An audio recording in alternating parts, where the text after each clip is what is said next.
Picture this. It's 1987, you're sitting in a movie theater, the lights go down, the music starts, and Kevin Costner walks onto the screen as Elliot Ness, clean-cut, determined, the perfect American hero. Sean Connery plays the gruff Irish cop who teaches him the rules of the street. And then Robert De Niro walks in as Al Capone, massive, terrifying, dripping in power and violence.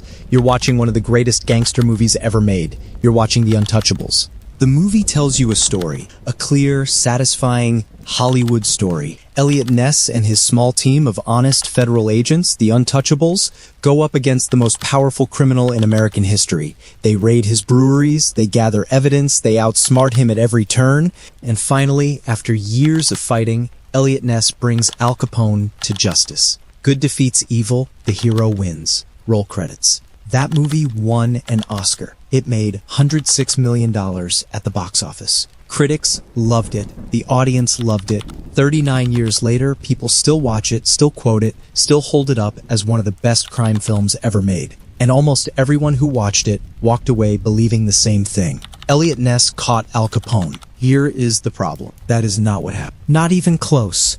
Elliot Ness did not bring down Al Capone. His raids barely touched Capone's operation. Capone was making $100 million a year in 1920s money, and Ness's most dramatic raids cost him maybe $1 or $2 million in damages.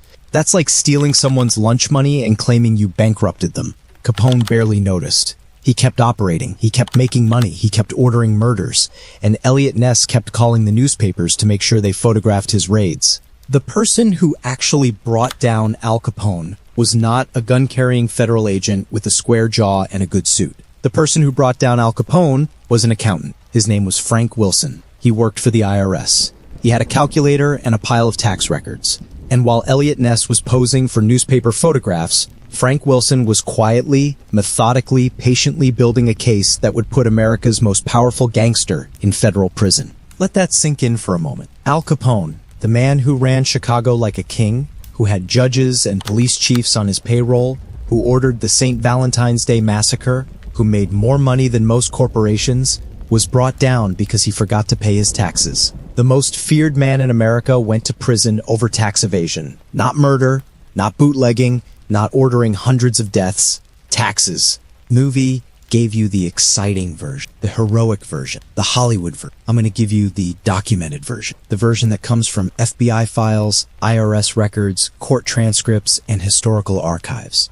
I'm going to show you who Al Capone really was, where he really came from, how he really built his empire, how he really got caught, and why the movie, as great as it is, lied to you from the opening frame. This is the real Al Capone. And I promise you, the real story is more interesting than anything Hollywood invented. Before we go back to 1899, Brooklyn, do one thing for me right now. Drop a comment and tell me where you're watching from and what time it is there. I do this every video, and the responses genuinely blow my mind. This content reaches every corner of the world, and I want to see just how far this one travels.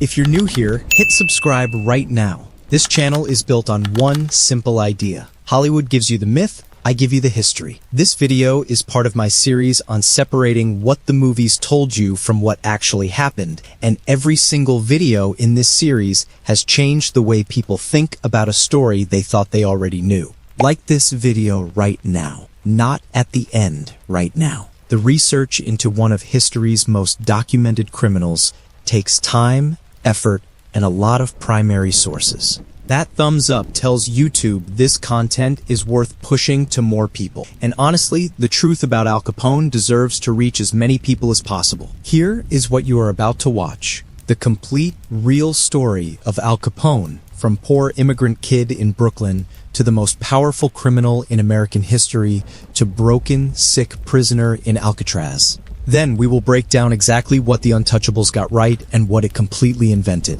Every claim in this video comes from court records, FBI files, IRS documents, historical archives, and biographies by credible historians. Nothing is speculation. Everything is sourced. You've seen the Untouchables. Now see the reality. Let's start in Brooklyn, New York in 1899. January 17th, 1899. A boy is born in Brooklyn, New York. His parents name him Alphonse Gabriel Capone. His mother calls him Al. The neighborhood would eventually call him something else, something he would spend the rest of his life hating. But in 1899, he is just a baby in a small apartment, the fourth child of Gabriele and Teresa Capone, Italian immigrants from Naples who came to America in 1893 looking for the thing every immigrant looks for, a better life than the one they left behind. They did not find a better life. Not exactly. They found Brooklyn. You have to understand what Brooklyn looked like in 1899 to understand what shaped Al Capone. This was not the Brooklyn of today. The trendy neighborhoods and expensive coffee shops and artists with studio apartments. This was the Brooklyn of overcrowded tenements, dirt streets, factory smoke, and the kind of poverty that sits on your chest every single morning and reminds you that the people who have money are never going to share it with you. Gabriele Capone worked as a barber. He was honest, hardworking, and he could not earn enough money to give his 9 children anything beyond survival. 9 children. Gabriele and Teresa had 9 children. Al was the 4th. His brothers would grow up to become criminals alongside him. Ralph Bottles Capone would eventually manage Al's alcohol operations. Frank Capone would die in a shootout with police at age 29. The Capone family was not predestined for crime, but they were surrounded by it, shaped by it, and offered very few exits from it. The neighborhood itself was a school for crime. Navy Street in Brooklyn was one of the rougher patches of a rough borough. Italian and Irish immigrants packed into small spaces, men working brutal hours for poverty wages, kids growing up on streets where the people with money were either corrupt cops or local criminals. You learned fast in this environment. You learned who had power and how they got it. You learned that the honest path, the factory job, the delivery route, the apprenticeship would keep you fed but never get you anything more. And you learned that the other path, the criminal path, was dangerous, but it came with money, respect, and freedom. Al Capone absorbed all of this. He was a big kid, physically large for his age, strong, not afraid of a fight. He was also smart, but not in the way that school rewards. He was not interested in books. He was interested in reading people, in understanding how power worked, in figuring out what made men respect other men. His teachers noted that he was sharp when he wanted to be. He just rarely wanted to be. He attended public school in Brooklyn starting in 1904. He was an average student at best. And then, in 1914, when Al was 14 years old, everything changed. A teacher hit him. The accounts vary on exactly what happened. Some say the teacher disciplined him. Some say he was caught doing something he shouldn't have. What is consistent across all the historical accounts is what happened next. Al hit the teacher back. He was expelled immediately. He never returned to formal education. He was 14 years old, and his path into legitimate society had just closed. Think about what that means. No high school diploma, no professional credentials, no access to the kinds of careers that required formal education. In 1914, in Brooklyn, if you were a 14-year-old Italian immigrant kid who had just been expelled from school, your options were narrow. You could work in a factory for $6 a week, which in today's money is roughly $180 a week, poverty wages by any measure. You could do deliveries, work the docks, sweep floors, or you could look at the men on the corner with the nice clothes and the money and the deference of people who should have been bigger than them, and you could ask yourself a very simple question. Why not me? Al Capone chose to ask that question, and the streets of Brooklyn had an answer ready for him. After leaving school, he took a series of odd jobs. He worked at a candy store, he worked at a bowling alley, he worked as a paper cutter in a factory. He made almost nothing. He hated it. He could see everywhere around him that honest work was a trap, a way to stay poor while pretending you had dignity. And he could see just as clearly that the men who had broken out of that trap had done it through crime, through organized crime specifically, through the gangs and syndicates that had taken over entire neighborhoods and turned poverty into power. He was 15 years old when he made his decision. The 5 Points Gang. If you want to understand what shaped Al Capone as a criminal, not just as a person, but as an operator, as a businessman of crime, you need to understand this gang and what it really was. The 5 Points Gang was based in Manhattan, named after the 5 Points neighborhood, an area of lower Manhattan that is now roughly where Chinatown sits. But by the time Al joined, the gang's influence stretched across New York, and calling it a gang almost undersells what it was. It was an organized criminal enterprise with hundreds of members, a hierarchy of leadership, defined territories, and a full menu of criminal activities, theft, extortion, prostitution, illegal gambling, loan sharking, enforcement for hire. The leader was a man named Johnny Torrio. Remember that name. Write it down if you have to, because Johnny Torrio is arguably the most important figure in Al Capone's life, more important than any federal agent, more important than any rival gangster. Torrio was the man who taught Al Capone everything worth knowing about organized crime. And the first lesson Torrio taught, the most important lesson, was one that separated him from every other gang leader of his era. Violence is a tool, not a goal. Most gang leaders of the early 20th century used violence as a solution to everything. Somebody disrespects you, kill them. Somebody doesn't pay, beat them. Territory dispute, shoot people until it's resolved. And this approach worked in the short term. But it also meant constant police attention, constant war, constant risk of being killed yourself. Torrio understood something deeper. Violence was expensive. Violence attracted heat. Violence was inefficient. The real power was in money, in making so much money that you could buy protection, buy silence, buy the officials who were supposed to stop you. Bribe the police instead of fighting them. Pay the judges instead of threatening the witnesses. Make the politicians your partners instead of your enemies. Build a business, not a war machine. Al Capone sat at Johnny Torrio's feet and absorbed every word. But before he got to the business lessons, he had to prove himself on the streets. Starting around 1914 and 1915, Al began working for the 5 Points Gang in the entry-level way that all young members did, running errands, acting as a lookout, doing small thefts. He graduated quickly to collection work, going to people who owed money and making sure they paid,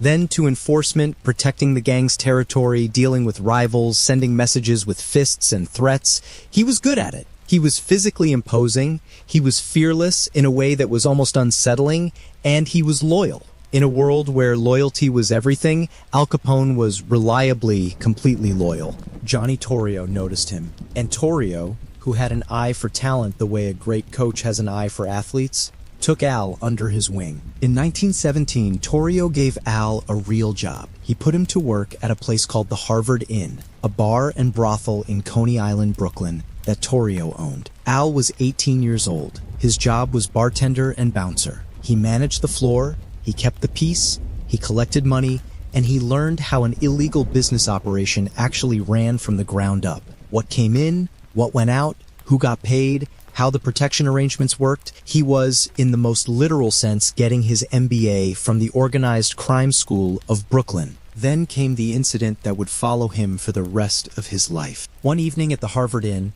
Al made a crude remark to a young woman, a comment about her appearance or her body. The exact words are lost to history, but the nature of it is not. The woman's brother was present. His name was Frank Galluccio, and unlike many people who might have swallowed the insult and moved on, Galluccio pulled a knife. He slashed Al's face 3 times, once across the left cheek, twice across the jaw, 3 permanent scars, the kind of scars that define a face. This gave Al Capone his famous nickname, Scarface. He hated it. This cannot be overstated. Al Capone despised that nickname with an intensity that his associates learned to respect by never using it in his presence. He went to extraordinary lengths to hide the scars in photographs, always positioning himself to show his right side, the unscarred side, to the camera. In the rare photographs where the scars are visible, you can sometimes see the tension in his jaw that comes from knowing they are showing. He would tell people who asked about them that he got the scars in the war. He had never served a single day in the military.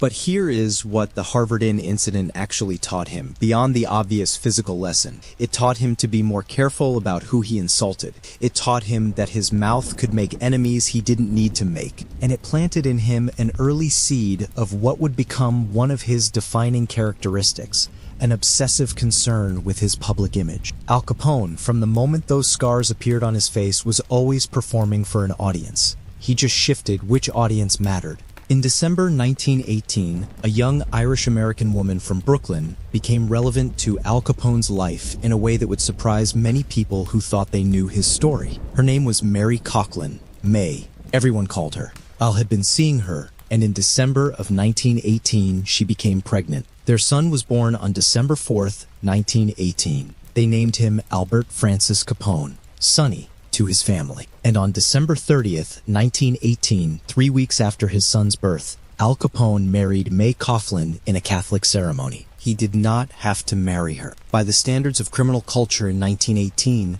Brooklyn, an unwanted pregnancy did not obligate a man to anything. But Al Capone was, underneath everything, a Catholic man who took family with complete seriousness. He loved his wife. He was devoted to his son. For the rest of his life, regardless of everything else he was doing, regardless of the murders he ordered and the businesses he ran and the corruption he spread, he kept a completely different self reserved for his family. He was a faithful husband by the standards of a man who ran brothels. He was a devoted father in a way that everyone who knew him confirmed. This contradiction is one of the most important things to understand about Al Capone. He was not a cartoon villain. He was a human being who had made choices, terrible choices that got people killed, but a human being nonetheless. He could order a murder in the morning and sit down to dinner with his family that evening and be genuinely, completely present for both. The ability to compartmentalize is not exclusive to gangsters, but in Al Capone it was so complete that it shaped everything. By 1919, Al Capone was 20 years old and facing a problem. The exact nature of the problem varies depending on which account you read. Some historians say he killed a man in a fight. Others say it was a serious altercation that attracted police attention. Others say it was pressure from a rival gang. What all the accounts agree on is the result. Al needed to leave New York. He needed a fresh start somewhere the consequences of his actions wouldn't catch up with him. And as it happened, his mentor, his teacher, the man who had shaped his entire criminal education, Johnny Torrio, had already left New York. Torrio had moved to Chicago years earlier in 1909 and had gone to work for a man named Big Jim Colosimo, Chicago's dominant crime boss. Torrio had built a small empire under Colosimo's protection, gambling, prostitution, and extortion. And when Al needed to disappear from Brooklyn in 1920, Torrio sent word, "Come to Chicago, work for me, fresh start." Al Capone packed up May and Sonny and got on a train heading west. He arrived in Chicago in 1920. And what he found there was extraordinary. Not extraordinary in the way that word is usually used, not beautiful, not inspiring. Extraordinary in the way that a man who had grown up on the margins of everything would find extraordinary. Extraordinary opportunity. Chicago in 1920 was a city of 2.7 million people. America's second largest city, a roaring, industrial, muscular city built on meatpacking and steel and railroads and the endless flow of goods across the American heartland. It was wealthy, it was enormous, and it was, by virtually every account from the period, the most corrupt city in the United States. Not corrupt in the subtle, deniable way that corruption usually works. The kind of corruption where everyone suspects it, but no one can prove it. This was corruption on open display. The mayor, the aldermen, the police captains, the judges, they took bribes openly, casually, as a matter of course. The police did not try to hide the fact that they worked for the highest bidder. Politicians did not pretend that their decisions were anything other than financial transactions. The entire civic machinery of Chicago had been converted over decades into a revenue stream for whoever could afford to use it. For a young criminal arriving from Brooklyn with nothing but ambition and talent, this was not a warning. This was an invitation. And then came Prohibition. I need to stop here and explain Prohibition properly, because without understanding Prohibition, nothing that follows makes any sense. Everything Al Capone became, everything he built, everything that happened, all of it flows directly from this one law. So bear with me for a few minutes because this context is everything. On January 17th, 1920, the same day Al Capone turned 21 years old, as fate would have it, the 18th Amendment to the United States Constitution went into effect. This amendment banned the manufacture, sale, and transportation of alcohol throughout the entire United States. No more beer, no more whiskey, no more wine, no more bars, no more breweries, no more distilleries. Illegal. All of it.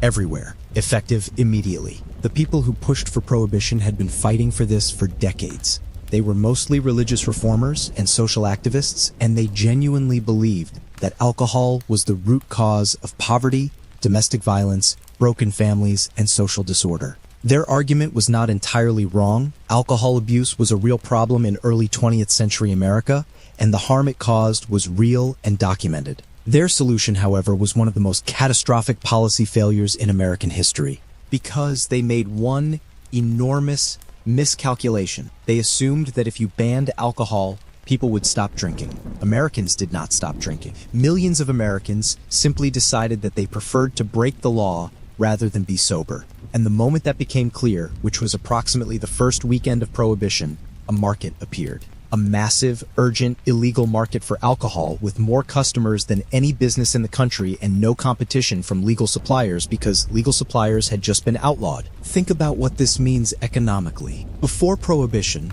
a glass of beer at a legal bar cost about 5 cents. It was cheap because it was legal, taxed, and produced in regulated quantities by established breweries.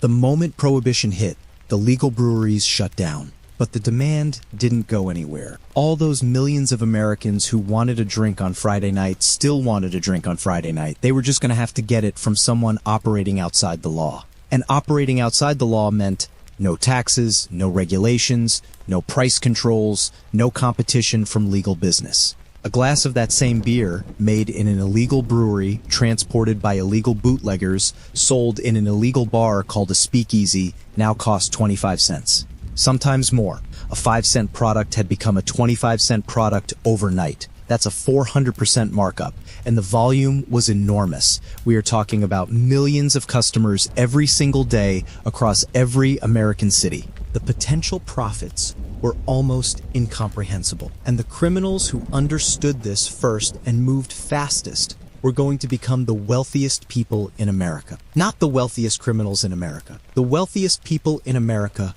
period. Johnny Torrio understood this the moment the law passed. His boss, Big Jim Colosimo, did not. Colosimo was already wealthy from gambling and prostitution. He was comfortable. He looked at the bootlegging opportunity and said, essentially, why take the risk? We're already making enough money. Let someone else handle the alcohol. Torrio disagreed passionately. This wasn't a side business opportunity. This was the biggest criminal opportunity in American history. This was the chance to turn a successful criminal operation into something that dwarfed every previous conception of what criminal wealth could look like. But Colosimo refused to be moved.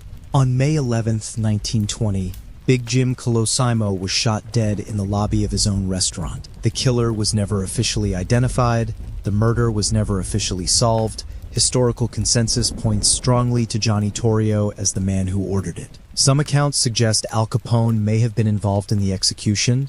This is not proven to the standard of court evidence, and honest historians present it as likely but not certain. What is certain is the result. Johnny Torrio became the new boss of Chicago's biggest criminal organization, and Al Capone became his right-hand man. Torrio set Al to work immediately. He made him the manager of a place called the Four Deuces, 2222 South Wabash Avenue, a 4-story building that functioned simultaneously as a saloon on the ground floor, a gambling den on the second floor, a brothel on the third floor, and Torrio's office on the fourth. Al was 21 years old, managing an illegal operation that was already making him more money than he had ever seen. His salary was around $25,000 a year, the equivalent of roughly $400,000 today. He was 21 years old. But this was just the beginning, because Prohibition was about to turn everything Al Capone was learning into something much, much larger. The business model Torrio built, and that Al Capone would inherit and expand,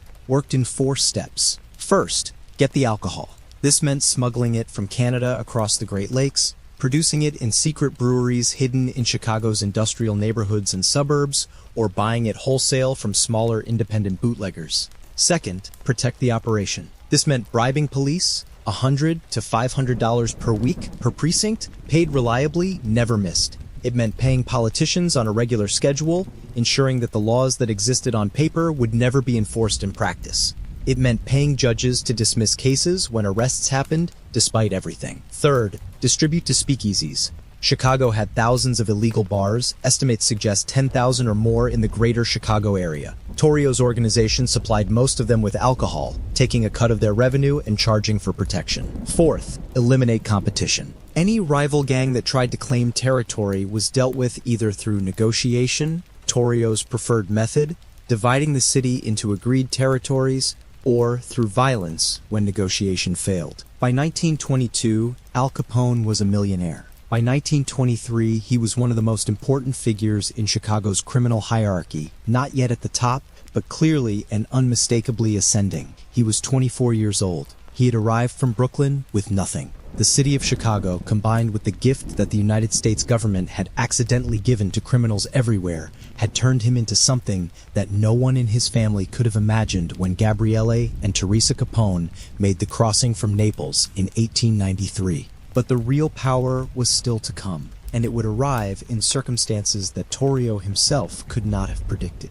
Chicago in the early 1920s was not one criminal organization. It was several, divided by ethnicity, geography, and the particular histories that brought them all to the same city at the same time, looking for the same thing. Torrio's organization was Italian, based on the South Side. The North Side belonged to a different gang entirely, Irish and Polish, led by a man named Dean O'Banion, who ran his criminal operation out of a flower shop that he genuinely owned and genuinely loved. There were others scattered across the West Side and in various suburbs, and all of them wanted the same thing: control of Chicago's bootlegging routes, the most profitable criminal enterprise the world had yet seen. For a while, Torrio managed this through negotiation. He was brilliant at it. He could sit across a table from men who hated each other and find the arrangement that gave everyone enough money to stay satisfied. The city was divided into territories. Each gang controlled its patch. Everyone got rich. Nobody had to die. It was in its way an elegant solution, but it didn't last. Dean O'Banion was a problem. Not because he was violent, though he was, but because he was unpredictable. He didn't play by the rules of the arrangement when it suited him not to. He sold Torrio a brewery that he knew was about to be raided by federal agents, pocketing $500,000 and leaving Torrio to face arrest. He mocked the Italian gangs. He made enemies carelessly, with the confidence of a man who believed that his territory and his reputation protected him from consequences. He was wrong. On November 10th, 1924, 3 men walked into O'Banion's flower shop on North State Street. They shook his hand, a customary greeting in the gangster world, a gesture that meant you were coming in peace. Then they shot him 6 times. He died on the floor of his own flower shop, surrounded by flowers he had been tending minutes before. The killers walked out. Nobody was ever charged. The historical record strongly indicates that the order came from Torrio, with Capone's agreement. The men who pulled the triggers were brought in from outside Chicago specifically to keep the trail cold. In this sense, O'Banion's murder demonstrated something that Al Capone would apply extensively in his own career: the use of outside killers for important jobs, men who had no visible connection to the people ordering the hit, making prosecution essentially impossible. But the murder also had a consequence that Torrio had miscalculated. O'Banion's Northside gang did not collapse without its leader. It regrouped, found a new leader in a man named Jaime Weiss, and came back looking for revenge. They found it on January 24th, 1925. Johnny Torrio was returning to his apartment building at 7011 South Clyde Avenue when 2 men who had been waiting in a parked car stepped out and started shooting. Torrio was hit 5 times, in the jaw, the neck, the chest, the arm, the groin. He survived, barely, through a combination of luck and the fact that his wife was present and screamed at the attackers, causing them to hesitate at the moment they might have finished the job. Torrio spent weeks in the hospital, and when he finally recovered, he made a decision that was either the most sensible thing a criminal boss ever did, or the most cowardly, depending on your perspective. He decided he was done. He was 43 years old. He had been in the crime business for decades. He had more money than he could spend. He had just been shot 5 times outside his own home. The bootlegging empire was worth hundreds of millions, but what good was any of it if you were dead? Torrio arranged a brief prison term on a Prohibition violation, served it, and then used it as cover to announce his retirement. He handed the entire operation to Al Capone. Al Capone was 25 years old. Let that settle for a moment. 25 years old, and he had just inherited control of an organization making $50 million a year in legal revenue, not earning a salary from it, controlling it, running it, the entire apparatus, the breweries, the speakeasies, the gambling operations, the brothels, the police bribes, the political connections, everything was now his. This was not a gradual assumption of power. This was not a long campaign to climb the ladder. Torrio handed it to him directly because he trusted Al Capone's intelligence and capability in a way that he trusted almost no one else. that trust would be proven correct. What Al Capone built over the next 6 years was something that the United States government, in its official records, would eventually describe as the largest criminal organization in American history to that point.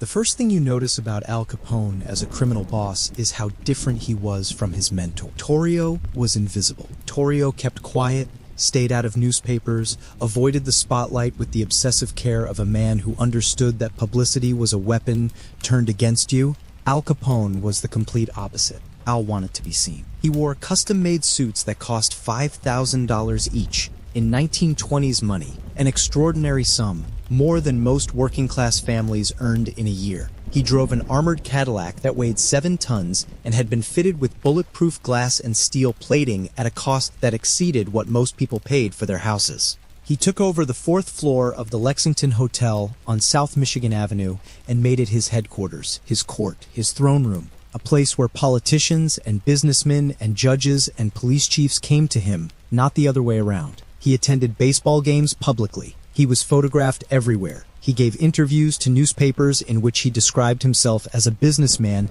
who simply gave the public what it wanted. "I am just a businessman," he would say. "I give the people what they want. What's wrong with that?"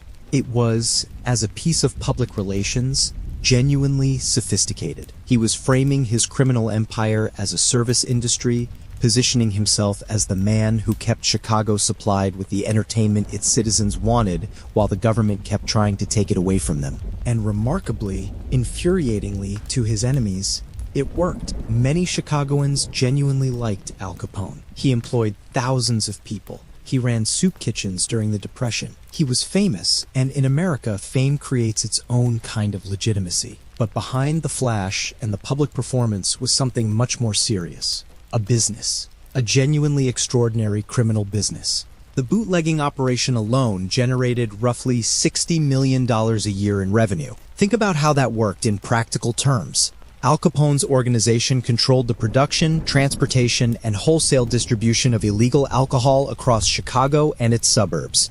They ran breweries, real industrial operations, hidden in warehouses and buildings that looked from the outside like legitimate businesses. They had fleets of trucks, delivery routes, salesmen who called on speakeasy owners the way legitimate salespeople called on restaurant owners. They had quality control, they had pricing structures, they had contracts of a kind. The whole thing ran like a real company, except that the product was illegal, the contracts were enforced by violence, and the profits went untaxed into the pockets of Al Capone and his associates.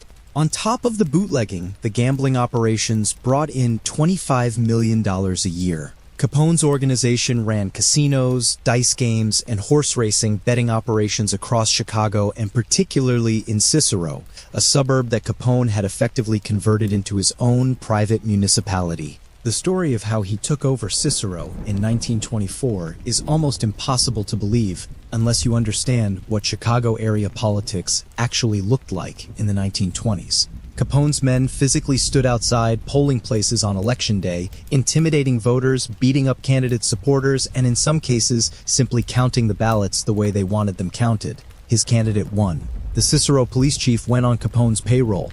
Every gambling house, every speakeasy, every brothel in Cicero operated under Capone's protection and paid him a percentage. He was not, technically speaking, the mayor of Cicero. But the mayor of Cicero did exactly what Al Capone told him to do.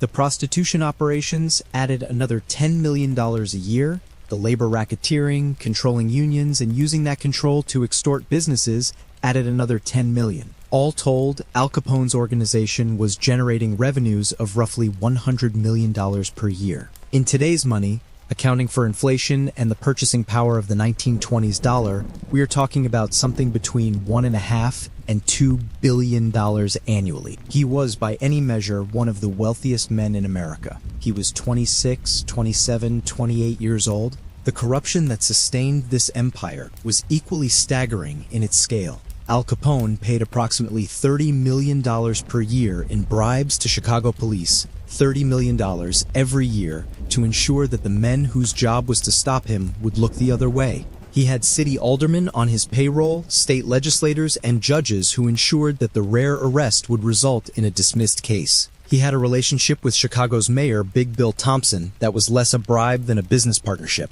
Thompson's political machine and Capone's criminal machine operated in such close parallel that separating them in the historical record is sometimes nearly impossible. This is what the movie shows you in outline, and in this broad sense, the corruption, the scale of the operation, the impunity with which Capone operated in Chicago. The Untouchables got it essentially right. What it got wrong was everything about who stopped it. It would be dishonest to spend this much time on Al Capone's wealth and business acumen without spending equal time on the violence that made all of it possible. Because the money and the corruption were the superstructure, and the violence was the foundation. Every agreement held, ultimately, because the people who broke agreements ended up dead. Every rival who encroached on territory found their operations bombed or their associates shot.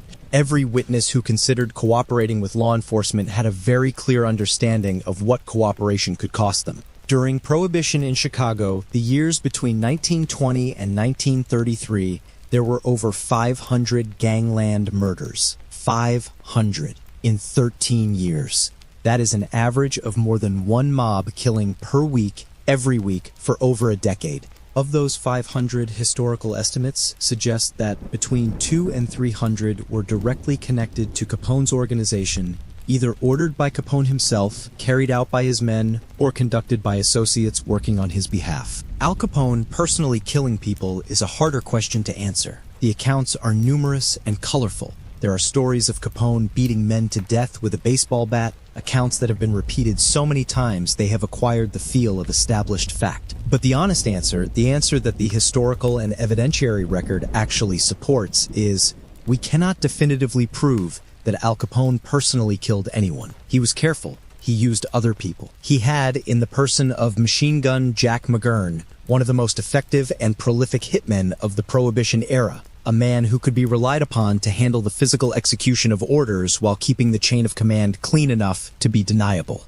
McGurn's real name was Vincenzo Gibaldi. He was a Sicilian-American from Brooklyn who had taken the name Jack McGurn after his stepfather was murdered by the mob, and who had entered Capone's organization initially driven by revenge, and then stayed because he was exceptionally talented at what they needed him to do. McGurn was responsible for dozens of murders and was the key planner of what became the most infamous event of the entire Prohibition era. An event so dramatic, so violent, so shocking, even by the standards of 1920s Chicago, that it finally convinced the federal government that Al Capone could not be allowed to continue. February 14th, 1929, Valentine's Day, Chicago's North Side. The North Side Gang had been Al Capone's most persistent problem since the murder of Dean O'Banion in 1924. Under successive leaders, Jaime Weiss, then Bugs Moran, they had survived everything Capone threw at them. They had shot Torrio 5 times. They had made multiple attempts on Capone's life. They had refused to accept the territorial arrangements that Capone offered. And Bugs Moran, the gang's current leader, had been openly insulting Capone in the newspapers, calling him names, mocking his Italian heritage, predicting his downfall. Capone had had enough. The plan was elegant in its brutality. Someone, the historical record strongly suggests McGurn, working with associates, sent word to the North Side Gang that there was a shipment of hijacked whiskey arriving on the morning of February 14th at a warehouse at 2122 North Clark Street, the SMC Cartage Company. Good whiskey, available cheap, needed to move quickly. Moran was told to send men to receive the delivery. 7 men gathered at the warehouse that morning. 5 of them were North Side Gang members. 1 was a mechanic who worked on the gang's cars. 1 was an optician who had the terrible misfortune of being friendly with gang members and showing up at the wrong time. They were waiting for the delivery when, at approximately 10:30 in the morning, the door opened and 4 men walked in. 2 of them were dressed as Chicago police officers, complete with uniforms. The other 2 were in civilian clothes. To the 7 men in the warehouse, this looked like a police raid. They had been through police raids before. You lined up against the wall, you waited for the booking, and then Capone's lawyers got you out. Nobody panicked, nobody ran. They did exactly what they were supposed to do during a police raid. They complied. They turned and lined up against the wall with their hands raised. Then the men who had walked in opened up with Thompson's submachine guns. Over 100 rounds were fired into that warehouse in less than a minute. 6 men died on the warehouse floor. A 7th, Frank Gusenberg, a North Side Gang member, was somehow still alive when actual police arrived, shot 14 times but breathing. A detective asked him who had done it. "Nobody shot me," Gusenberg said. He died 3 hours later without saying another word. The target, Bugs Moran himself, had been walking toward the warehouse that morning when he saw the police cars outside. Assuming it was a real raid, he had turned and walked away. He was alive. All 7 of his men were dead. And when reporters asked Moran who he thought was responsible, his answer was immediate. Only Capone kills like that. Was Al Capone responsible? Almost certainly yes. The historical evidence, including subsequent FBI investigations, the pattern of planning, and the known involvement of Jack McGurn and other Capone associates, points clearly and consistently to an operation ordered by Capone and planned by McGurn. Capone himself was in Florida at the time, a deliberate alibi. His personal distance from the physical act was always maintained. It was a fundamental principle of how he operated. No one was ever convicted for the St. Valentine's Day massacre. Not then, not ever. It remains, officially, an unsolved crime. But the photographs that newspapers published, 7 bodies slumped against a brick wall, blood everywhere, the casual obscenity of that much death in that small space. Those photographs traveled across America and changed the conversation. The public, which had been vaguely tolerant of Chicago's gang wars as long as only criminals were dying, suddenly confronted what those gang wars actually looked like up close. Congress began asking questions. President Herbert Hoover received briefings, and somewhere in the Treasury Department, a decision was made that would eventually put Al Capone in Alcatraz. This is the part of the story where we have to be careful, because Elliot Ness is a complicated figure, not because he was a bad person, not because he was corrupt or dishonest in any obviously disqualifying way, but because the legend that was built around him, first in his own memoir, then in the television series, then in Brian De Palma's movie, bears so little resemblance to what the historical record actually shows that it constitutes, in effect, a fraud on history. Elliot Ness was born in Chicago on April 19, 1903. He was a smart kid from a solid middle-class background. His parents owned a bakery. He went to the University of Chicago, where he studied economics and political science. He graduated in 1925 and went to work briefly at a credit investigation agency doing background checks and fraud investigations. It was, in retrospect, a peculiarly perfect preparation for the kind of methodical, evidence-gathering work that federal investigations require. And in 1926, at age 23, he joined the Prohibition Bureau as a federal agent. The Prohibition Bureau. This is an institution worth pausing on, because understanding what the Prohibition Bureau actually was illuminates everything about what Elliot Ness was and was not capable of accomplishing. The Prohibition Bureau was, by virtually any measure, one of the most dysfunctional federal agencies in American history. It was massively underfunded, never enough agents, never enough money, never adequate training for the agents it did have. The pay was so low that honest agents were perpetually tempted by the enormous sums being offered by the organizations they were supposed to be fighting. And most agents, not all, but most, had accepted this reality. They took the bribes, they looked the other way. They arrested small-time operators to fill their quotas while leaving the large organizations that were actually paying them untouched. Elliot Ness was different. He genuinely did not take bribes. In a bureau where corruption was the norm rather than the exception, Ness's honesty made him stand out in a way that both protected him and limited him. It protected him because it meant he was trusted with sensitive assignments. It limited him because it meant he could never operate in the gray zones where the most effective law enforcement work of the era actually happened. From 1926 to 1929, Ness worked as a regular Prohibition agent in Chicago, raiding speakeasies, arresting small-time bootleggers, building the routine experience of a working federal agent. He was competent. He was energetic. He made cases that held up in court, which was more than many of his colleagues managed. But he was not yet targeting Al Capone. He was doing the day-to-day work of Prohibition enforcement, which in practice meant chasing the small fish while the big fish swam past untouched. After the St. Valentine's Day massacre changed the political temperature around Capone, the Treasury Department decided to create a special unit whose specific mission was to disrupt Capone's bootlegging operations. Ness was chosen to lead it. He was 26 years old. Why Ness? His honest reputation was the primary factor. In a city where law enforcement was thoroughly compromised, Finding a Prohibition agent who couldn't be bought was itself a remarkable discovery. He was also young and aggressive enough to take on the kind of visible, high-profile raiding operations that the Treasury Department wanted to publicize. He was, in other words, good television before television existed. He was good newspaper copy. Ness spent the next several months carefully selecting the team that would work with him. He claims, and this is from his own memoir, so it should be treated with appropriate skepticism, that he researched every available agent and selected only those with spotless records, no financial irregularities, no known connections to criminal organizations. The team he assembled numbered somewhere between 9 and 11 agents, depending on which account you read. They were young, mostly. They were honest. And their honesty in the Chicago of 1930 was unusual enough that the newspapers gave them a name, the Untouchables, because they could not be touched by the bribes that touched everyone else.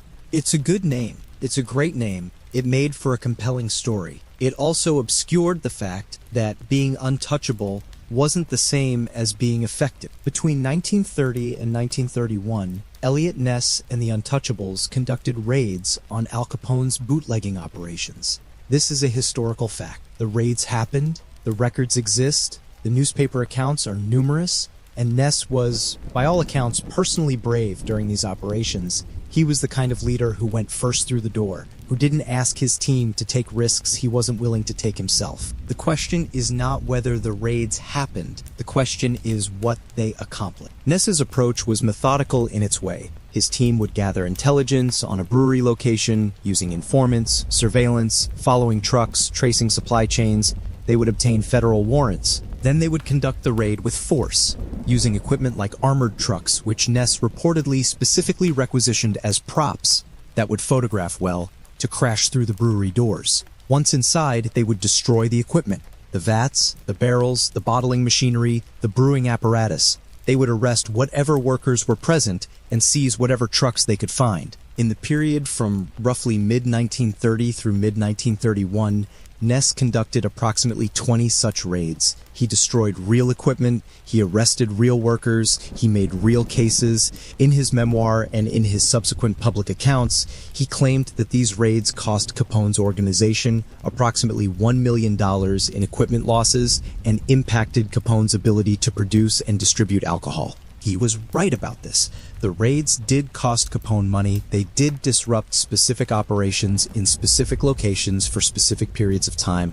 They were not nothing. But here is the mathematics that Ness's memoir and the Untouchables movie would very much prefer you not do. Al Capone's organization was generating $100 million per year in total revenue. $1 million in equipment losses, and this is Ness's own estimate, which historians generally accept as approximately correct, represents 1% of annual income. 1%. You cannot describe the loss of 1% of annual revenue as a serious disruption to a business operation. You would need to lose somewhere between 20 and 30% of revenue before the impact would genuinely threaten the business. Capone's reaction to the Ness raids, as reported by multiple associates and reconstructed from the historical record, was remarkably revealing in its casualness. He replaced the destroyed equipment, he found new locations, he continued operating, he continued making money. Ness raided a brewery on Tuesday, and by Thursday it had been moved to a new location and was running again. The whole thing was, from Capone's perspective, like a very annoying property tax. An ongoing cost of business that never threatened the business itself. There is also the question of the publicity. This is where Ness distinguished himself most clearly from a purely operational perspective, and also where the historical assessment of him gets most complicated. Ness called newspapers before his raids. He wanted photographers present. He wanted the images, the smashed vats, the destroyed equipment, the armored truck crashing through the door to appear on the front page of the Chicago Tribune the next morning. And they did, regularly. Ness's raids were some of the best photographed law enforcement operations in American history. This was effective public relations. It was good for Ness's career. It was good for the Treasury Department's public image during a period when the government desperately needed to be seen as doing something about Capone. It was good for the newspapers, and it created a narrative brave federal agents fighting the mob, chipping away at Capone's empire one brewery at a time that was compelling and satisfying and completely misleading about the actual threat facing Capone. Did Capone ever try to kill Ness? The movie shows multiple assassination attempts, hired killers, car chases, danger at every turn. The historical record shows possibly one unconfirmed incident where someone may have been hired to approach Ness about his safety. The overwhelming evidence from Capone's behavior during this period is that he did not consider Ness worth killing. Killing a federal agent would bring the full weight of the Justice Department down on his organization. And killing this particular federal agent, one who, as Capone correctly assessed, was doing minimal damage, would be pointlessly provocative. Ness was an annoyance. You don't kill people who are merely annoying you when the downside risk is catastrophic. The real threat to Al Capone was not a man raiding breweries. The real threat was a quiet, methodical, almost entirely unglamorous investigation happening in a different part of the federal government. An investigation that Capone didn't even know was happening until it was too late. Elmer Ire ran the intelligence unit of the Internal Revenue Service. He was not the kind of figure who appeared in newspaper photographs. He did not have a compelling nickname. He did not crash through doors with armored trucks. He was a bureaucrat, in the deepest, most accurate sense of that word, a man who understood federal law and financial investigation with a precision and depth that most people in law enforcement at the time didn't even know was applicable to criminal cases. Ire's insight was simple. It was also, once you understood it, obviously correct. Al Capone was making enormous amounts of money. This was not a secret. It was visible in every suit he wore, every car he drove, every hotel suite he occupied. He made enormous amounts of money, and he paid no taxes on any of it. Not because he had found some clever tax shelter or legal mechanism for sheltering income, but because he had simply never filed a tax return. He had never told the United States government that he had any income at all. As far as the IRS was concerned, Al Capone was a man with no income. This was not a clever strategy. It was, in retrospect, one of the most consequential mistakes of his life. A sophisticated criminal with good legal advice would have found ways to legitimize at least some of his income, to run it through shell corporations, legitimate businesses, investments that would create a paper trail that made the money look clean. Capone never did this. He operated in cash, he kept minimal written records, and he apparently believed that the corruption he had purchased so thoroughly in Chicago's police and courts would extend to the federal government indefinitely. It did not. Ire understood something that Capone didn't. The federal government doesn't need to prove murder to convict someone of tax evasion. They don't need witnesses who will testify about crimes that witnesses are afraid to discuss. They don't need to solve the mystery of who ordered what killing. All they need is documentary evidence of income and documentary evidence that taxes on that income were not paid. Those are accounting questions. They are answerable with records, receipts, bank statements, betting slips, purchase records. They are answerable with the kind of patient, methodical, financial investigation that takes years and produces results that hold up in any federal court in the country. Ire assigned an agent named Frank Wilson to lead the investigation. Frank Wilson is the person this story should be about. He is the person who should be as famous as Elliot Ness. More famous, in fact, because he is the person who actually did the work. He is the name that should be on the movie poster, but he is not famous. He did not write a memoir. He did not court publicity. He was an accountant who did his job with extraordinary skill and dedication and then returned to doing his job while a publicity-seeking Prohibition agent got the credit in the newspaper. Frank Wilson's investigation began in earnest in 1929 and continued for 2 years. His method was exactly as unglamorous as it sounds. He obtained every financial record he could find that touched Al Capone's world. Betting records from racetracks, hotel bills, suit receipts, real estate records, furniture invoices, car purchase documents. He reconstructed from thousands of fragments a picture of Al Capone's spending that made his income undeniable. Here was a man who purchased a mansion in Florida for $40,000. A massive sum in the late 1920s. Here was a man who spent thousands on custom suits. Here was a man who bet thousands at horse racing tracks, with records that existed in the form of betting slips, some of which Wilson tracked down through enormous effort. Here was a man who was clearly, demonstrably, provably living the financial life of someone with millions of dollars of income. And here was a man who had filed exactly 0 income tax returns. The key breakthrough came through a cashier named Fred Reese, who had worked for Capone Associates and had kept gambling records that Wilson found in the course of his investigation. Those records showed direct financial transactions that could be connected to Capone's income, real numbers, real transactions, the kind of concrete documentary evidence that makes a tax evasion case. Wilson later wrote in reports that have been preserved in government archives that there were moments during the investigation when he genuinely believed that someone was going to kill him before it was finished. He found evidence that Capone's organization was aware of the investigation and was attempting to locate and destroy records. At one point, he spent a year reviewing $5 million worth of financial transactions, working alone in a locked room, going through ledger after ledger looking for the thread that would tie everything together. He found it. On June 5, 1931, a federal grand jury indicted Al Capone on 22 counts of federal income tax evasion, covering the years 1925 through 1929. The amounts were specific, documented, and proven, back taxes owed in excess of $215,000, plus penalties, plus interest. The potential sentence, if convicted on all counts, was decades in federal prison. The most powerful gangster in American history had been brought down,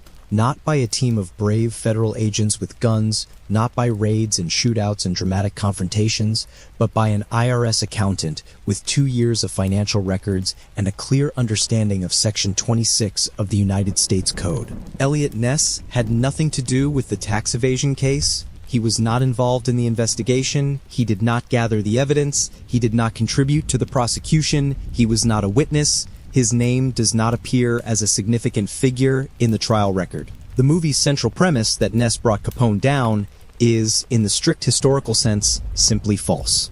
Al Capone walked into federal court in Chicago in October 1931 with what he believed was a plan. He had operated for over a decade in a city where the plan was always the same and the plan always worked. Find the person who needs to be paid and pay them. Find the person who needs to be threatened and threaten them. The levers of power, money, and violence had never failed him. He saw no reason they would fail him now. His lawyers had already explored a plea deal. The offer was this: Capone would plead guilty to reduced charges and accept a sentence of 2 to 3 years in prison. He could live with 2 or 3 years. He would serve his time, his organization would continue operating under the management of Frank Nitti, and he would return to the life he had built. 2 or 3 years was the cost of doing business, not the end of anything. Federal prosecutors rejected the deal. They rejected it flatly on the direct instructions of the United States Attorney, George E.Q. Johnson, who had been told also directly by Treasury Secretary Andrew Mellon, who had been told by President Hoover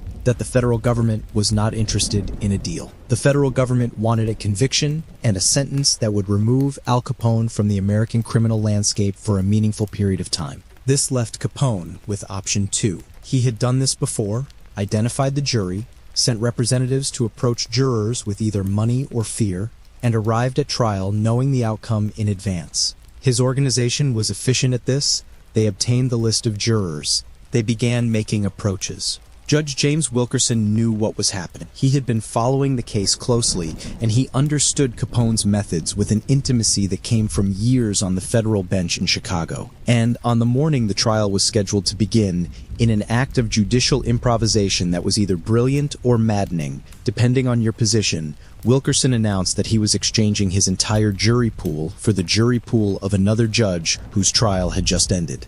The replacement jury sat down in the Capone trial. They had not been approached. They had no idea when they took their seats whose trial they were judging. By the time they understood the situation, it was too late for Capone's people to do anything about it. The mechanism that had worked for him in Chicago's corrupt courts for a decade had been neutralized by a single judge's decision to switch 2 rooms worth of people on a Tuesday morning. Al Capone reportedly went visibly pale when he realized what had happened. For perhaps the first time in his adult life, he was facing a process that he could not control. The prosecution's case was methodical and cumulative in the way that tax cases always are. George E.Q. Johnson did not try to make it dramatic. He did not need to. The evidence spoke in the dry, irrefutable language of numbers.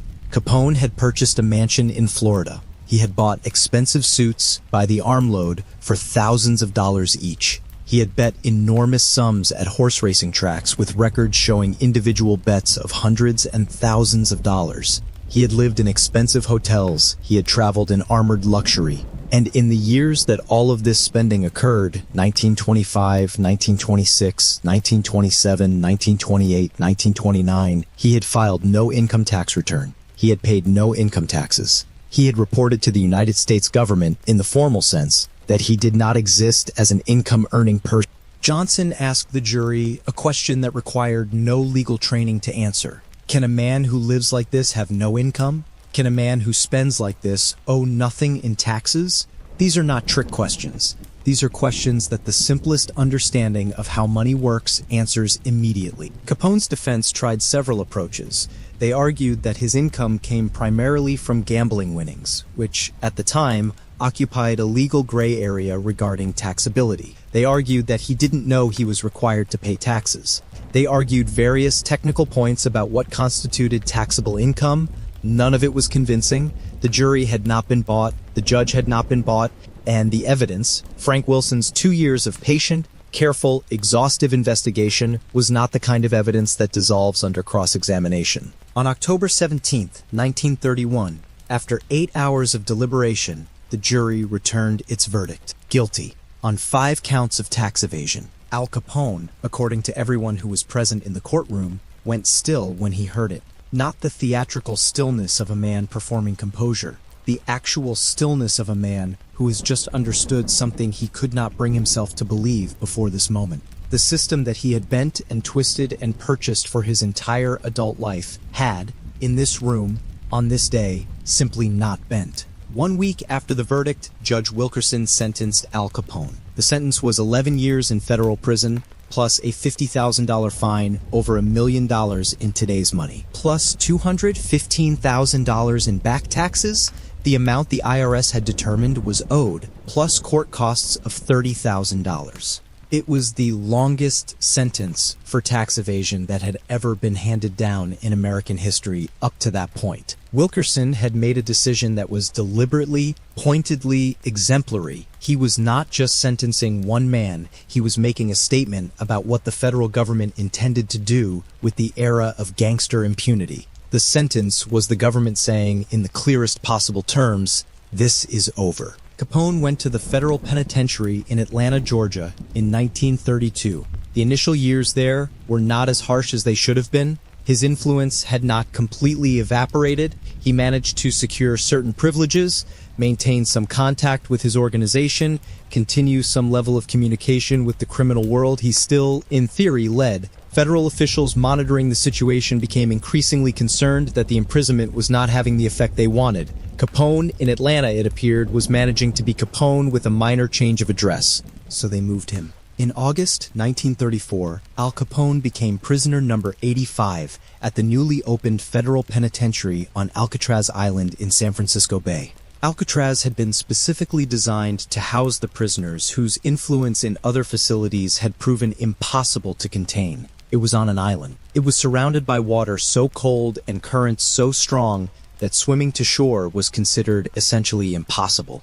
In the entire history of the prison's operation, no prisoner who attempted it is confirmed to have survived. The guards could not be bribed, not because they were uniquely virtuous, but because the physical isolation of the facility made the normal mechanisms of corruption essentially impossible to operate. There was no way to get cash to a guard at Alcatraz without someone noticing. There was no way to send a message out, receive instructions in, maintain a criminal operation from a concrete cell on a rock in San Francisco Bay.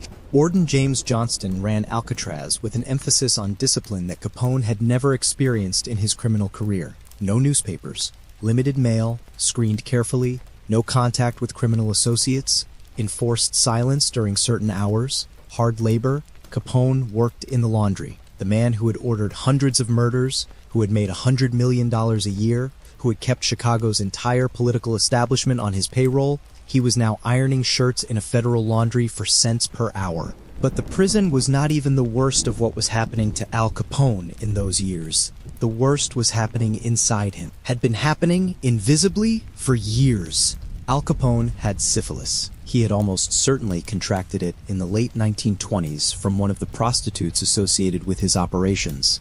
A grim irony, given that his organization's prostitution business was one of its most profitable divisions. Syphilis in the pre-antibiotic era was a catastrophic diagnosis. It progressed through stages over years and decades, and in its late stages, it attacked the central nervous system, the brain and spinal cord. Late-stage neurosyphilis, as it was called, produced a range of neurological symptoms: memory loss, confusion, paranoia, personality changes, loss of fine motor control, and ultimately a form of dementia that could reduce an intelligent, functioning adult to a state of profound cognitive impairment. By the time Capone arrived at Alcatraz, the infection had probably been progressing for several years without treatment, either because he hadn't recognized the symptoms or because the available treatments at the time were themselves so toxic and uncertain that avoiding them seemed reasonable. The mercury and arsenic compounds that constituted the standard of care for syphilis in the early 1930s were nearly as dangerous as the disease. Penicillin, which would have cured him completely, would not be available until the 1940s. At Alcatraz, guards began noting changes. The prisoner, who had arrived as one of the most feared men in America, began exhibiting signs of confusion. He would forget what he was doing, mid-task. He would become agitated and disoriented in ways that seemed to have no immediate cause. His IQ, which had always been, whatever his formal education, genuinely above average, appeared to be declining. Other prisoners, with the casual cruelty that prison populations sometimes display, began to mock him. The man who had terrified Chicago, who had owned the police and the politicians and the judges, was becoming someone that his fellow prisoners made fun of. He was in his mid-30s. He was aging decades in months. When Al Capone went to prison in 1932, his organization did not collapse. Criminal organizations rarely collapse when their leaders are arrested. They are, by design, built with redundancy, with lieutenants who know how to operate the machinery. The man who took over day-to-day management was Frank Nitti, Frank the Enforcer Nitti, Capone's second-in-command, and the person who had kept the organization's discipline enforced through violence. Under Nitti, the Chicago outfit, as it was increasingly being called, continued operating through the early 1930s. But something fundamental changed in December 1933, and it changed the criminal economics of everything Capone had built so completely that the empire was never quite the same afterward. Prohibition ended. On December 5, 1933, the 21st Amendment to the Constitution was ratified, repealing the 18th Amendment and making alcohol legal again in the United States. The specific legal arrangement that had generated $100 million a year for the Chicago outfit, the supply of illegal alcohol to a market that had no legal alternative, ceased to exist overnight. Legitimate breweries and distilleries reopened. Legal bars and restaurants began selling alcohol again.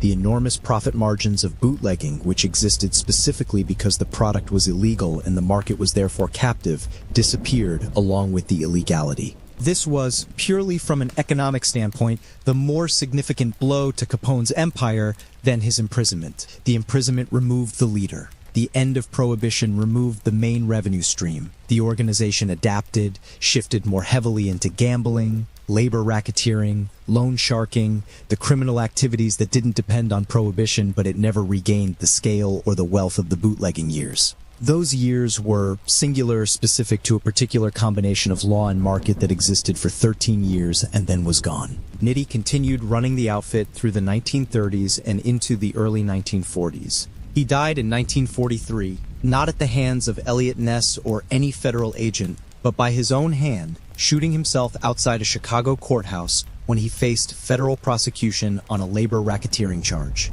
His suicide was a direct refutation of one of the movie's most memorable moments, and we will get to that in detail shortly. Al Capone was released from federal custody on November 16, 1939. He had served 7.5 years of his 11-year sentence, reduced for good behavior, and in recognition of his deteriorating health. He was 40 years old. He looked, by all accounts, much older. The syphilis had continued advancing throughout his prison years, and by the time he walked out of federal custody, his cognitive decline was visible to anyone who spent time with him. He had been declared, in a medical evaluation conducted before his release, to have the mental acuity of approximately a 12-year-old child. The man who had outmaneuvered Chicago's entire criminal and political establishment, who had built a $100 million empire from nothing, who had evaded prosecution for years through a combination of intelligence, money, and violence, he now struggled to follow conversations, to remember events, to function at the level that ordinary life requires. He went to his home on Palm Island in Miami, Florida, the mansion he had purchased in 1928 for $40,000, a property with a swimming pool and boat dock on Biscayne Bay that had been, in the 1920s, one of the most desirable addresses in Miami. May was there, Sonny was there. The family that Al had always, in his way, kept separate from his criminal life gathered around him. He lived quietly, fishing in his pool, sometimes believing, his attendants noted, that he was somewhere other than his backyard, receiving occasional visitors from his old world, men who came out of loyalty or sentiment and stayed for an afternoon before returning to lives that, unlike his, still had forward motion. He could not return to the crime business. He was not capable of it. The outfit that had been his no longer needed him or wanted the complications his presence would create. There were moments of lucidity. People who visited him in those years report occasional flashes of the man he had been, a sharp observation, a burst of laughter that sounded like the old Al, a comment that showed his intelligence had not completely abandoned him. These moments made what surrounded them more painful, not less. He had a stroke in January 1947. He developed pneumonia.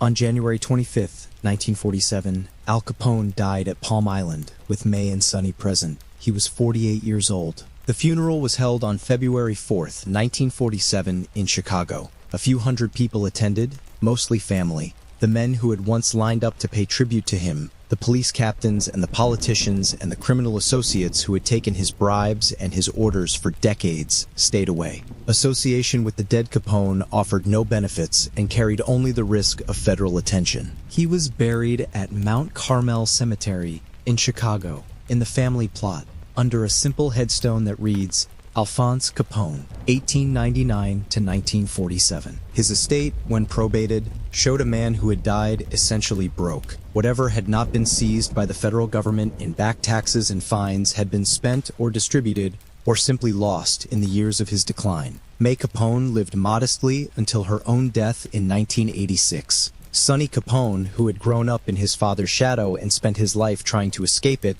died in 2004. America's most famous gangster, the man who had made $100 million a year, ended with nothing. The empire was gone, the money was gone, the power was gone. What remained was a family doing their best to live ordinary lives and a historical record that would be systematically rewritten in the decades to come. Let me be clear about something before we start breaking down the movie. The Untouchables is a genuinely great film. Brian De Palma directed it in 1987 with the visual language of someone who had spent decades studying what cinematic violence and tension could look like when handled by a true craftsman. David Mamet wrote the screenplay with dialogue that is still being quoted nearly 40 years later. Robert De Niro's performance as Capone is one of the great performances of the 1980s. He captures the vanity, the volatility, the intelligence, and the menace of the man with a completeness that goes far beyond physical resemblance.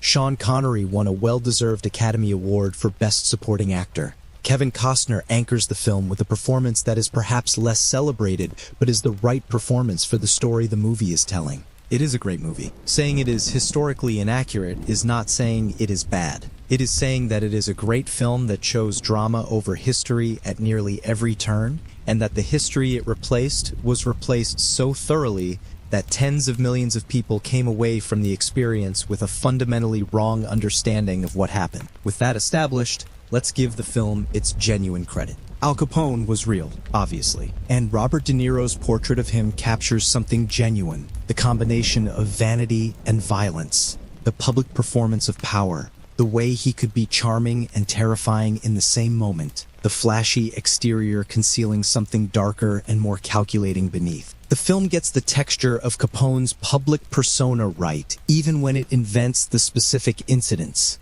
Elliot Ness was real. The Untouchables team was real. They really did raid breweries. The movie accurately represents this aspect of the historical record, even if it exaggerates its importance. And the movie's portrayal of Ness as an honest man in a corrupt city is accurate in its essentials. His refusal to take bribes was real, it was documented, and it was genuinely unusual. The corruption of Chicago in the Prohibition era is one of the things the movie gets most right. The film's vision of a city where virtually everyone in authority is on the mob's payroll is historically accurate. The police took bribes, the politicians took bribes, the judges took bribes. The scene where Ness addresses a room of cops and asks which of them can be trusted, and only one man raises his hand. That may be dramatic invention in its specific staging, but it accurately represents the reality that honest law enforcement in Prohibition Chicago was vanishingly rare. The violence of Capone's era is depicted with accuracy in its scope and method. The gang wars were real. The drive-by shootings were real. The bombings were real. The casual availability of Thompson submachine guns, the Tommy gun, to organized crime was real. The movie captures the atmosphere of armed conflict that ran through the city for over a decade. Al Capone was convicted of tax evasion. The movie ends with this. And this is true. This is the one central historical fact that The Untouchables preserves. And it matters because everything else the film does serves to misrepresent how that tax evasion case came to exist. Now we get to the part that matters. Sean Connery's character, Officer Jim Malone, the tough, wise Irish-American beat cop who becomes Ness's mentor, his moral compass, his guide to the street reality of Chicago, and who dies in a brutally staged home invasion, is completely fictional. Entirely. There was no Jim Malone. There was no Irish cop who mentored Elliot Ness. There was no mentor figure at all. Ness built his team from his own research into available agents' records. The whole mentor-student relationship at the heart of the movie's emotional architecture is invented from beginning to end. Sean Connery won an Academy Award for playing someone who did not exist. This is not a small historical inaccuracy. In movies, the relationship between the protagonist and the mentor is often the engine of the entire emotional story. It's the relationship through which the protagonist changes, grows, learns what they need to know to face the final challenge. The Untouchables built its entire emotional engine on a fictional person. And because of that, the emotional resolution of the film, the mentor's death driving the hero to his final triumph, is also fictional. Ness was not driven to greater commitment by the murder of a friend. His friend didn't exist. Andy Garcia's character, George Stone, the rookie Italian-American marksman who joins the team and becomes its most skilled shooter, is mostly fictional as well. There was a real agent whose general background is sometimes cited as a loose inspiration, but the character as depicted, including the recruitment scene and everything that follows, is invention. The courtroom scenes. The Untouchables shows Ness dramatically discovering that Judge Wilkerson has been bribed, then improvising a solution by somehow getting the judge himself to recuse or switch. The details vary depending on which version you watch, in a moment of last-minute heroism that saves the case. This is wrong in almost every particular. Judge Wilkerson switched the jury, not himself. He was not bribed, he switched the jury specifically to prevent the jury from being bribed, and Ness was not in the courtroom. Ness had no role in the tax evasion trial. He did not gather the evidence. He did not testify. He was not a figure in the prosecution. The courtroom drama at the end of The Untouchables, which is the climax of the film's narrative, is fictional from beginning to end. Frank Nitti's death. In the movie's most dramatically memorable scene, the one that audiences have been quoting for nearly 4 decades, Elliot Ness throws Frank Nitti off the roof of the courthouse, sending him to his death on the pavement below.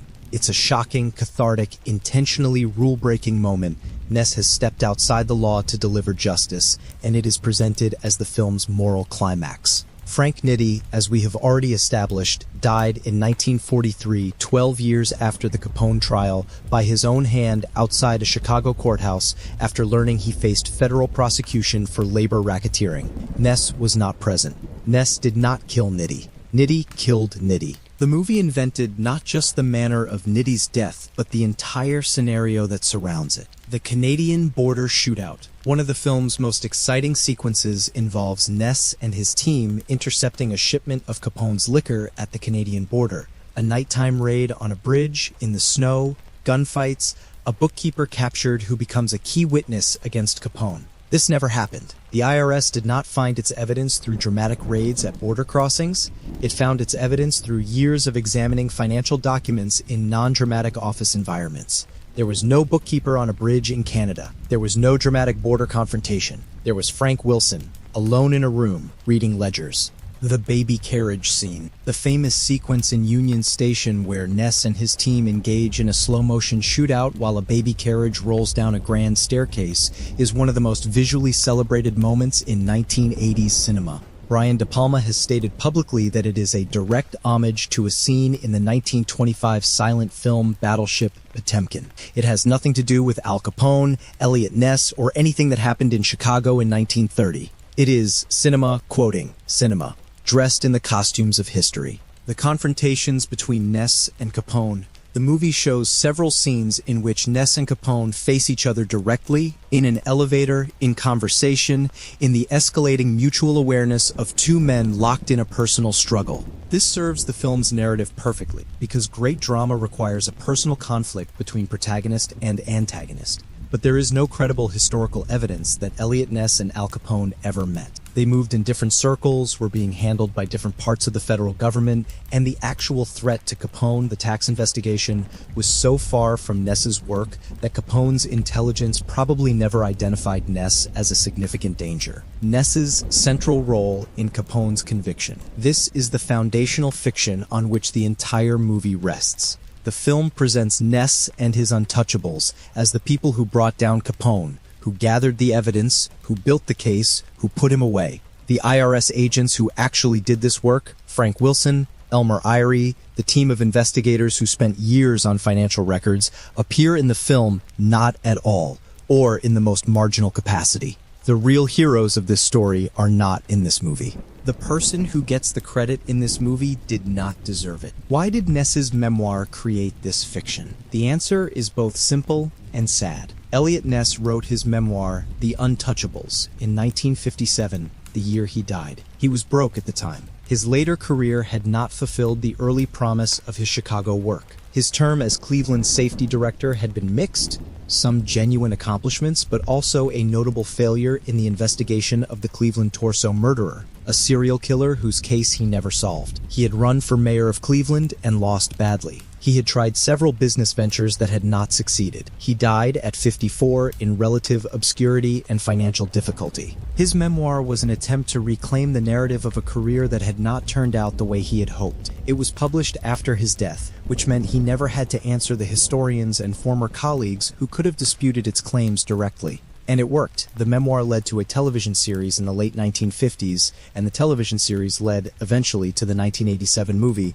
and the movie cemented a myth that still shapes public understanding of Prohibition, organized crime, and American law enforcement. Ness was not a bad person. He was an honest federal agent who did his job with genuine commitment and personal courage. He deserves credit for what he actually did, building a team that couldn't be bribed, conducting raids that at least demonstrated that Capone could not operate with complete impunity, and representing a principle of honest law enforcement in a massively corrupt environment. These are real accomplishments. They are just not the accomplishment that mattered. To understand why The Untouchables is the movie it is, rather than the movie the history suggests it should be, you need to understand what movies are for and what they fundamentally cannot be. The true story of how Al Capone was brought down is a story about patient bureaucratic work. It is a story about one man spending 2 years in a room reading financial records.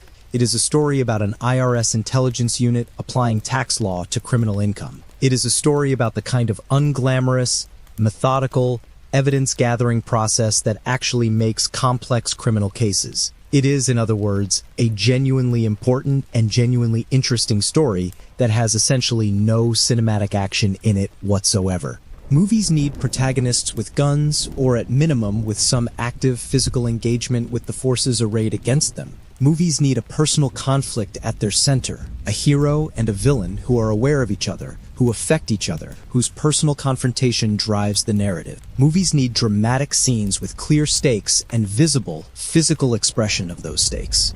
Movies cannot be 2 hours of an accountant reading ledgers, however important the ledgers.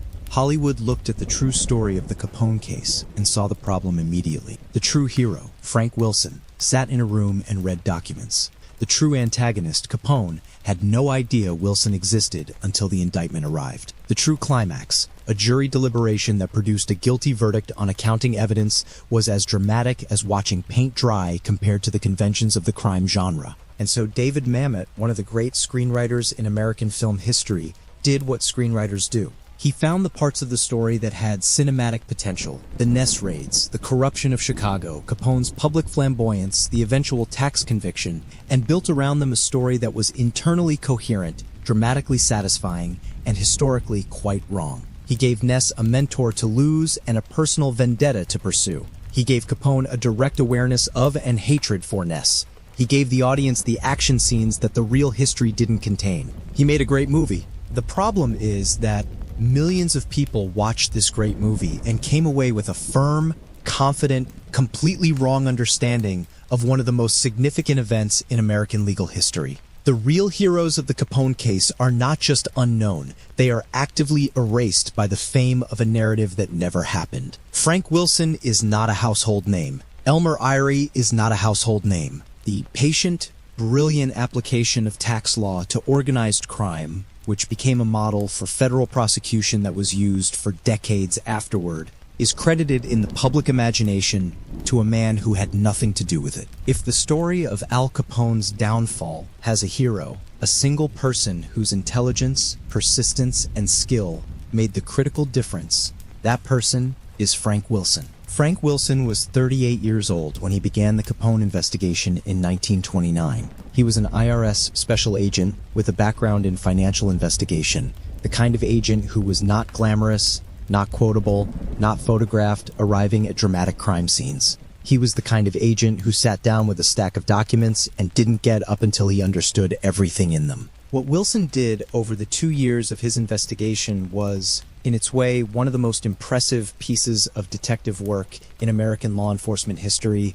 It just happened to look nothing like what detective work looks like in movies. He obtained every financial record that touched Al Capone's world. He analyzed them systematically, looking for the patterns that would allow him to reconstruct Capone's income in the legally provable terms that a federal tax case required. He tracked down witnesses who were justifiably terrified of cooperating with a federal investigation into Al Capone. He sat in locked rooms, alone, reviewing $5 million of transactions, looking for the thread. He found it, and the conviction that resulted from his work, the conviction that sent Capone to Alcatraz, set a precedent in American law enforcement that extended far beyond the Capone case.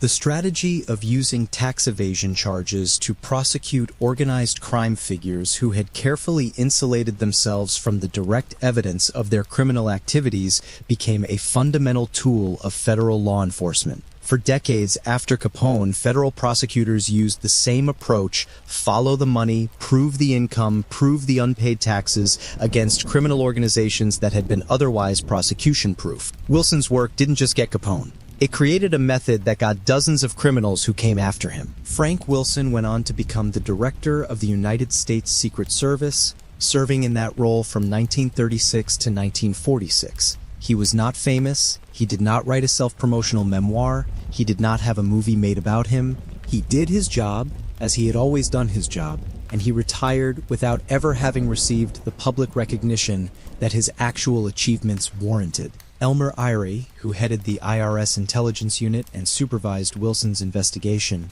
was similarly consequential and similarly uncelebrated. Irie had the strategic vision to see that tax law was the key to Capone. The realization that the same financial lifestyle that was making Capone untouchable in Chicago's corrupted legal system was creating a documentary trail that federal tax investigators could follow. Irie's application of financial intelligence techniques to organized crime was genuinely innovative, and its effects on American law enforcement extended decades beyond the Capone case. George E.Q. Johnson, the United States attorney who prosecuted Capone, presented the government's case in court, with a clarity and precision that earned a conviction. Despite all the obstacles, Capone's resources and organization threw in the path of justice. Johnson is at least marginally more famous than Wilson and Irie. He appears in some historical accounts, is sometimes mentioned in connection with the Capone case, but he remains far less celebrated than Elliot Ness, despite having contributed far more to the actual outcome. These are the people this story should be about. These are the names that should be on movie posters that children should learn in history class when the Prohibition era comes up. They are not famous. They never will be, probably. Hollywood chose Elliot Ness because Elliot Ness had guns and raids and newspaper photographs. Accountants with calculators will never be as cinematically compelling as federal agents with armored trucks. But if you leave this video with one thing, let it be their names. Frank Wilson, Elmer Irie, the men who actually brought down Al Capone. Elliot Ness deserves a fair accounting, not the hagiography of the movie, not the dismissal that sometimes comes as a reaction to that hagiography. Something in between, the actual man doing the actual job with the actual results. He was genuinely honest. In the specific context of Prohibition-era Chicago law enforcement, where honest agents were the rarest of exceptions, Ness's incorruptibility was a real and meaningful quality. His team, whoever exactly was on it and in whatever numbers, genuinely refused bribes in an environment where refusing bribes was professionally and sometimes physically dangerous. This mattered. It meant that Ness's investigations were clean, that the cases he made couldn't be thrown out on the grounds that his agents had been compromised, that there was at least one corner of Chicago's law enforcement apparatus that the criminal organizations hadn't purchased. He was personally brave. The raids he conducted involved real danger, real armed men protecting real criminal operations who had every reason to shoot their way out. Ness went first. He didn't send his team into situations he wasn't willing to enter himself. Whatever criticism historians level at his self-promotion and credit claiming, his personal courage during the raids is consistently attested and consistent with the record. He was very good at publicity, and while this became a liability when it shaped the public's misunderstanding of who deserved credit for the Capone conviction, it had some genuine value in the broader context of what the federal government was trying to accomplish in Chicago. Every brewery raid that made the front page of the Tribune was a demonstration that federal authority existed and would be exercised. Every photograph of destroyed equipment was a message to Chicago that the government was not entirely owned. In this limited sense, Ness's talent for managing the media served a purpose beyond his personal career advancement. What he was not was the hero of the Capone case. He did not lead the investigation that produced the conviction. He did not gather the tax evidence. He did not present the case in court. He was operating in a completely separate lane from the people who actually did these things, and the lanes never merged. The Capone that Ness was fighting, the bootlegger, the brewery owner, the supplier of speakeasies, was not the Capone that the IRS was going after. By the time Frank Wilson's tax case was building toward indictment, Ness's raids had already effectively ended with the close of the Prohibition Bureau's mandate. After Capone went to prison and Prohibition ended in 1933, Ness continued his law enforcement career. He became Cleveland's Director of Public Safety in 1935, a significant position that gave him oversight of both the police and fire departments. He did genuine good work there, reduced police corruption, modernized some operations, introduced investigative techniques that improved the department's capabilities. But he also failed publicly on the case that probably mattered most during his Cleveland years: the hunt for the Cleveland torso murderer, a serial killer who dismembered at least a dozen victims between 1935 and 1938. Ness never caught the killer. The case remains officially unsolved. It was the kind of open wound on a law enforcement career that cannot be entirely healed by other successes. He ran for Cleveland's mayoralty in 1947 and lost badly. He moved through a series of business ventures in the 1940s and 1950s, none of them successful. He died on May 16, 1957, in Crestline, Pennsylvania, where he was working for a company that manufactured a record storage product. He was 54 years old. He died, by most accounts, with financial difficulties and diminished prospects. His book, the memoir that would reshape his legacy, was published posthumously in October 1957, the same year he died. He never saw what his memoir became. never saw the television series, never saw the movie, never lived to see Elliot Ness become one of the most celebrated law enforcement figures in American popular culture. There is something almost poignant about that, a man who spent his career managing his public image, who wrote a memoir specifically to reclaim the narrative of his legacy, who died before knowing whether it worked. It worked in ways he could not have imagined, and in ways that, historically, he didn't earn. The story of Al Capone is, at its foundation, a story about what happens when a government tries to legislate away human behavior that millions of people are determined to continue. And the lesson of Prohibition, if there is a single lesson, is so clear, so thoroughly documented, so uniformly agreed upon by historians across the political spectrum, that it should be impossible to forget. And yet its implications keep getting forgotten, in context after context, decade after decade. The people who pushed for Prohibition were not stupid. They were not malicious. Many of them were genuinely motivated by real suffering. The suffering of families where alcohol addiction had destroyed income and stability, the suffering of workers who spent their wages at saloons before bringing anything home. These were real problems. The intention behind Prohibition was to address real problems, but the analysis was wrong. The analysis assumed that what made alcohol harmful was its availability, and that removing its availability would remove the harm. What it actually did was transfer the entire alcohol industry from legal, taxed, regulated businesses to illegal, untaxed, unregulated criminal organizations. It did not reduce drinking. Studies of the period suggest alcohol consumption dropped by perhaps 10 to 20% at most, with most of the drop concentrated in the early years before illegal supply fully met demand. It did not reduce violence. It dramatically increased it, creating the gang wars that killed hundreds. It did not help families. It made the criminals who lived in those families' neighborhoods richer and more powerful. It did not improve civic institutions. It corrupted them at a scale that would take decades to begin repairing. What it did, with spectacular effectiveness, was create the conditions for the rise of organized crime in America. Before Prohibition, criminal organizations in American cities were small-scale, neighborhood-focused, and relatively contained. After 13 years of Prohibition, those organizations had been lavishly funded by alcohol profits, had used that funding to build the infrastructure of corruption, expand into new criminal markets, and establish the political and legal protection that made them nearly impossible to dislodge. The Chicago outfit, the New York families, the criminal organizations that would define American organized crime for the rest of the 20th century, they were built on the money that Prohibition put into criminal hands. Al Capone did not create himself. The United States government created him inadvertently through the 18th Amendment. It provided the business opportunity. It provided the market. It provided the enormous profit margins.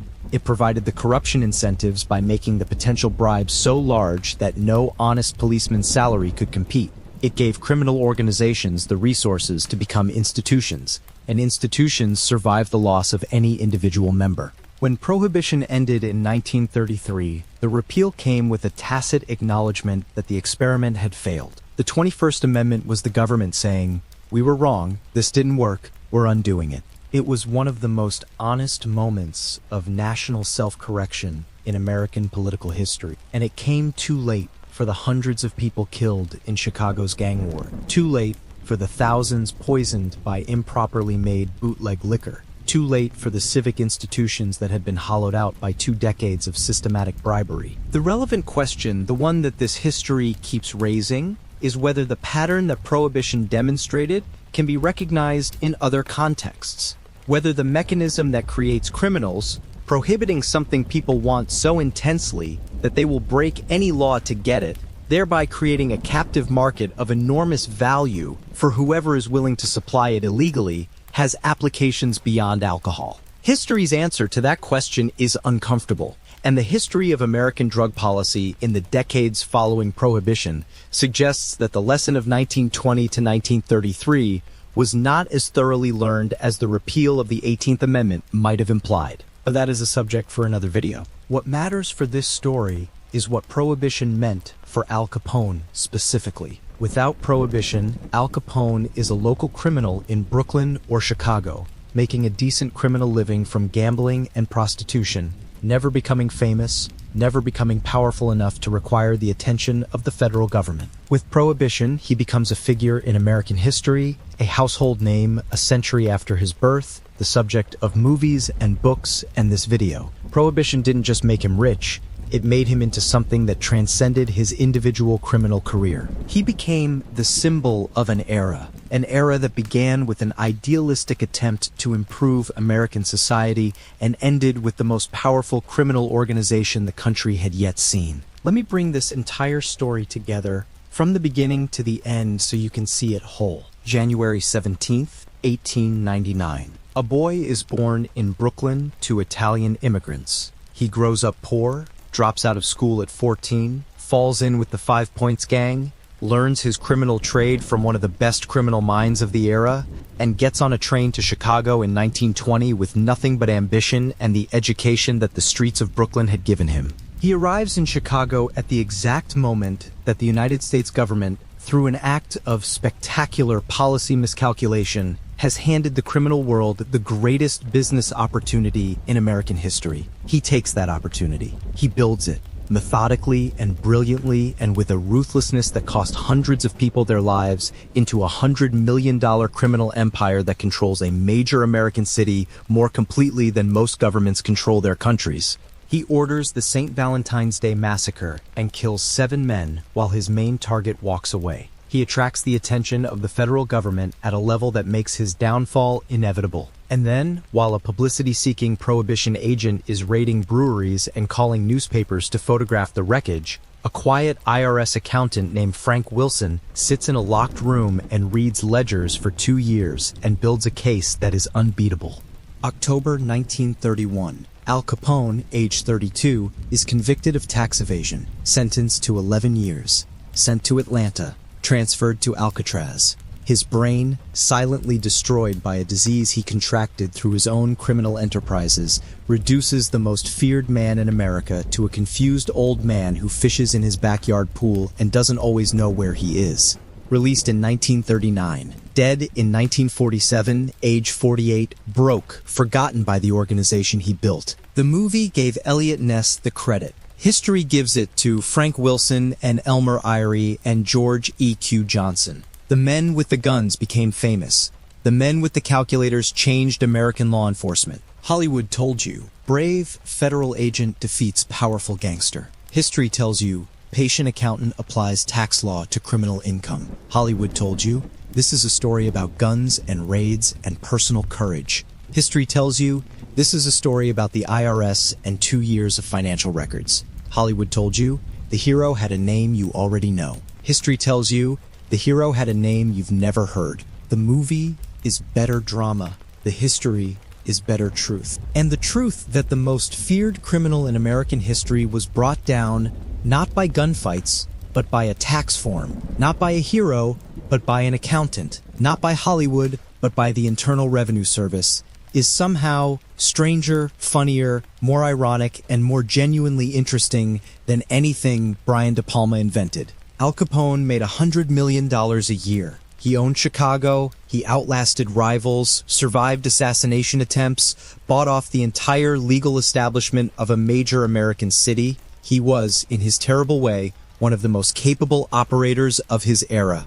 And he went to prison because he forgot to pay his taxes. That's the real story. That's what the movie didn't tell you. If you just watched this, thank you. Genuinely. This is the kind of deep research that takes serious time to put together, and the fact that you stayed for all of it means more than a like or a comment, though I'll take both. Subscribe right now, hit that button, and turn on notifications. This is part of my series on the real stories behind famous movies. I've done Whitey Bulger, Barry Seal, and now Al Capone. Next up, I'm going after another beloved movie that got the history completely wrong in ways that will genuinely change how you see it. You do not want to miss that one. Like this video right now if you haven't already, that deserves a thumbs up. It also tells YouTube that this is the kind of content worth putting in front of more people, and the story of what really happened with Al Capone deserves to be as widely known as the Hollywood version. Comment below with 3 things. First, did you know before this video that it was the IRS and not Elliot Ness who brought down Capone? Genuinely curious how many people already knew this. Second, what surprised you most about the real story? Third, Do you think Hollywood has a responsibility to be historically accurate, or does the quality of the drama justify the historical lies? And share this video. Share it with anyone you know who loves the Untouchables. Share it with anyone who thinks they know the Al Capone story, because